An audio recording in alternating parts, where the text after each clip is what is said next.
کو کاندھا دینا بھی ایک عبادت ہے، لیکن وہ سنت طریقے سے جنازے کو کاندھا دے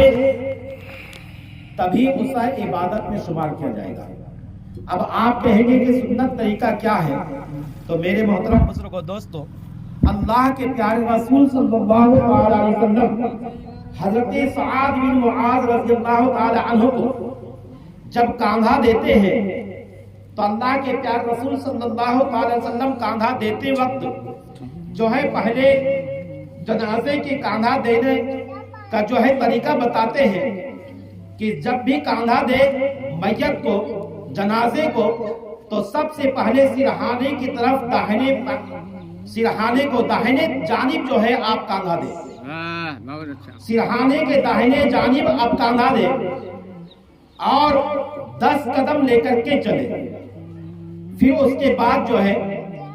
داہنے پائنتی کی طرف آپ آ جائے، پھر 10 قدم لے کر کے چلے، پھر اسی طریقے سے آپ بائیں طرف آ جائے اور بائیں سے سرہانے کو کاندھا دے، آپ 10 قدم لے کر کے چلے، پھر بائیں پائنتی کی طرف آ جائے اور پھر 10 قدم لے کر کے چلے۔ اسے کل ملا کر کے 40 قدم ہو جاتے ہیں۔ اللہ کے پیارے رسول صلی اللہ علیہ وسلم نے کیا فرمایا کہ پہلے داہنے سرہانے کی طرف آپ کاندھا دیں اور صرف کاندھے میں آپ نہ رکھیں بلکہ پہلے ہاتھ سے پکڑ لیں اسے، اس کے بعد کاندھے پر رکھیں، پھر بائیں جو ہے داہنے پائنتی کی طرف آئے، پھر بائیں سرہانے کی طرف جائے، پھر بائیں پائنتی کی طرف آئے۔ یہ سنت طریقہ ہے۔ آپ 10 قدم لے کر کے جو ہے جنازے کو لے کر چلیں گے تو اللہ کے پیارے رسول صلی اللہ علیہ وسلم ارشاد فرماتے ہیں کہ آپ کی 40 کبیرہ گناہ کو اللہ تبارک و تعالیٰ مٹا دے گا۔ جو کہ 40 کبیرہ گناہ ہے، جو کبیرہ گناہ اللہ تبارک و تعالیٰ اس گناہ کو ہمارے 40 گناہ کو مٹا دے گا۔ ایسے بڑے بڑے گناہ کو اللہ تبارک و تعالیٰ 40 گناہ کبیرہ کو مٹا دے گا، اور پھر اللہ تبارک و تعالیٰ چاہے گا حتمی اس کی مغفرت عطا فرما دے گا۔ میرے محترم بزرگوں دوستو،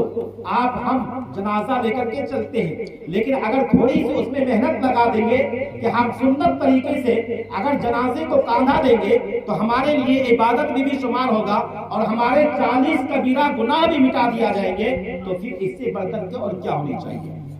یہ اس چیز کو ہم خیال رکھیں گے اگر کہ جنازہ جب بھی اٹھائے تو ہر انسان کوشش کرتا ہے، ہر انسان چاہتا ہے، اس کی خواہش ہوتی ہے کہ ہم جنازے کو کاندھا دیں،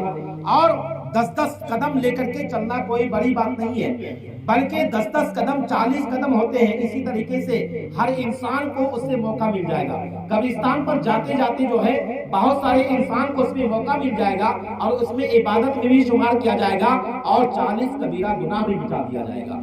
میرے محترم بزرگوں دوستو، ہم نماز جنازہ پڑھتے ہیں،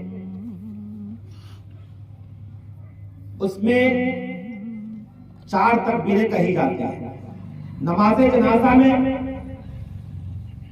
فرض کیا ہے؟ نماز جنازہ میں فرائض کتنے ہیں؟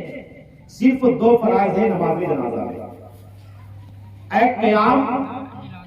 اور 4 تکبیریں۔ یہ 2 چیزیں نماز جنازہ میں فرض ہیں، اور 4 تکبیریں جب ہم کہتے ہیں، پہلی تکبیر جو کر کے ہم نیت باندھتے ہیں، اس کے بعد ثنا پڑھتے ہیں، ثنا پڑھنے کے بعد دوسری تکبیر کرنے کے بعد ہم درود شریف پڑھتے ہیں جو کہ درود ابراہیمی ہے، اور تیسری تکبیر کہنے کے بعد ہم جو دعا پڑھتے ہیں، یہ ہر انسان کو دعا یاد نہیں رہتا ہے، لیکن ہر انسان کو دعا پڑھنی چاہیے۔ اور جو ہم دعا پڑھتے ہیں وہ دعا یہ ہے کہ اللہم اغفر لحینا ومیتنا وشاہدنا وغائبنا وصغیرنا وکبیرنا وذکرنا وانثانا اللہم من احییتہ منا فاحی الاسلام ومن توفیتہ منا فتوفہ الایمان۔ اب اس دعا کا آپ ترجمہ سمجھ لیں کہ یہ دعا میں جو ہم جنازے کو آگے رکھ کر کے پڑھتے ہیں، جب ہم اللہم اغفر لحینا، ہمارے سامنے میت رکھا ہوا ہے، لیکن ہم سب سے پہلا لفظ کیا کہتے ہیں کہ اللہم اغفر لحینا، یا اللہ مغفرت فرما دے جو حیات میں ہے۔ پہلے حیات کے بارے میں ہم دعا مغفرت کرتے ہیں، پھر دعا کر اللہم اغفر لحینا